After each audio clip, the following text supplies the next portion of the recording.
This is Dominic. Dominic works at a 5-star restaurant called the Pixel Palace. There, some of video games' most popular characters come in to have a drink. Sometimes they share stories and even secrets, for as we all know, what the bartender hears is confidential, isn't it?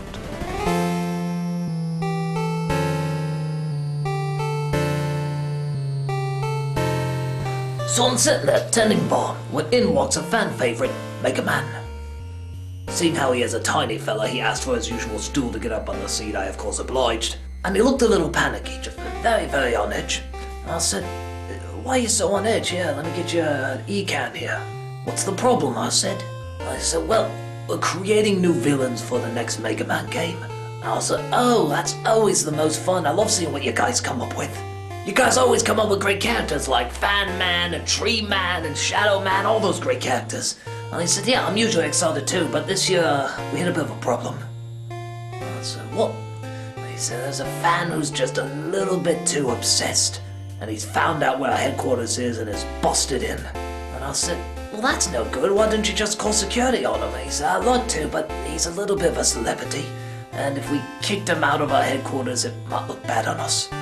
I said, "Who is this guy?"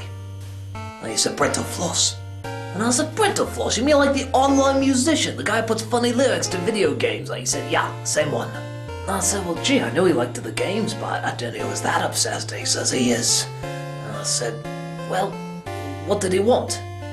Well, I asked him the same question, Megaman said. And apparently Brental Floss looks at him and says, "I want to be a character in your next game." Apparently he said it was always his greatest dream to be a villain in a Mega Man game. And I said, "Well, maybe that wouldn't be too bad. I mean, you know, sort of tying it in with this new internet fan base and stuff." And he said, "You did hear his idea though." I said, "Okay, what was his idea?"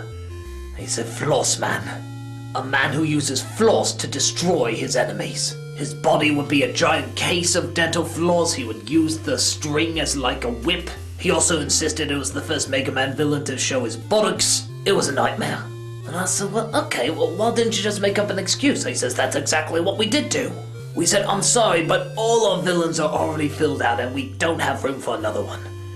And he said he's not leaving unless he gets to be a villain in Mega Man." So we looked at each other and tried to figure out what to do. Finally, Mega Man said, "I came up with an idea that I knew had to work." He said he wanted to be a villain in the game.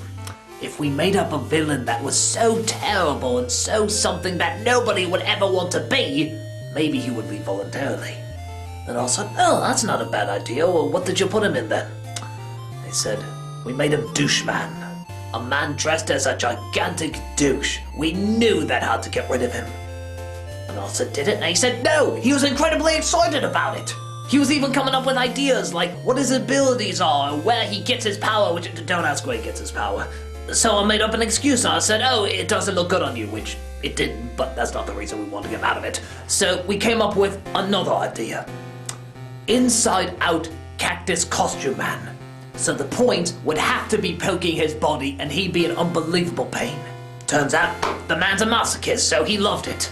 There's other costumes we tried out, like Pubic Hair Man, Crucifixion Man, Butt Cheek Man. Hell, we even tried Anna Nicole Smith Man. Which I guess technically could be War Man, but we didn't think of that. Actually, he said, our villains are a bit of a sausage fest, aren't they? But that's beside the point. Nothing we did got rid of this guy. He loved every single one of them. So we finally had no choice. We had to make him a villain in the Mega Man game. And I said, "Well, gee, what'd you put him in as?"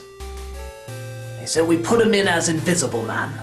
A character you can't see, can't hear, and is so incredibly good at it that he even has a whole level that you can't see, so you don't even know you've played through it." And I said, "Did he buy it?" He said, "He's an internet celebrity, of course he bought it." He said he wanted to make t-shirts out of it, except to make it even more clever, the t-shirts would be invisible, and you can't feel it. Apparently he posted an ad online and like half of his fan base wants to buy one. I said, "Oh geez, you're not putting that into production, are you?" And he says, "Well, we weren't going to, but then we saw that a lot of his fan base is attractive women. And you know what? An invisible shirt might look pretty good on them. In fact, it seems to be a fad that seems to be spreading all over the world now. The latest thing in women's fashion, the Invisible Man shirt. Parental Floss started this whole new craze. So, I guess it's ironic, he says. He came in wanting to be a villain for Megaman, but by the end of the day, he was a hero to all of us. I just thank God we didn't go with Doucheman.